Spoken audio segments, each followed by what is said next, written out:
La scène se dévoile peu à peu dans la cour de l'Institut médico-légal de Kariza, dans la grande banlieue de Téhéran. Des corps et encore des corps alignés dans des sacs mortuaires, des familles accablées. Vidéo amateur authentifiée par les agences de presse et tournée discrètement. Elle donne la mesure de la répression engagée par les autorités 2 semaines après le début de manifestations contre la vie chère, à présent dirigées contre le régime iranien. Ici, des forces armées tirent à Kazroun, dans l'ouest du pays. Combien de morts? Plusieurs centaines selon des groupes de défense des droits humains, des milliers selon d'autres.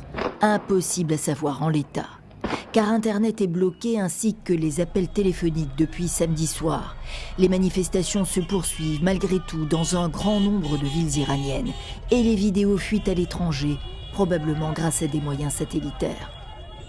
Pour Internet, nous allons voir ce que nous pouvons faire, assure le président américain, qui promet de parler à Elon Musk, le patron de Starlink.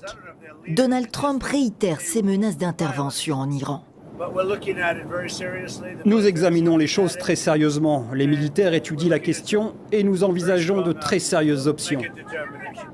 Le régime iranien veut négocier, assure dans le même temps Donald Trump. Je pense qu'ils en ont assez de se faire cogner par les États-Unis. Alors que Washington pourrait se déterminer dans les heures qui viennent, Téhéran a décrété 3 jours de deuil national. Il y aurait également des morts parmi les forces de sécurité. Un régime aux abois qui a fait savoir qu'il riposterait en cas d'attaque américaine en ciblant des sites militaires et le transport maritime américain, de quoi perturber l'activité dans le détroit stratégique d'Ormuz où transite plus de 25% du commerce pétrolier mondial.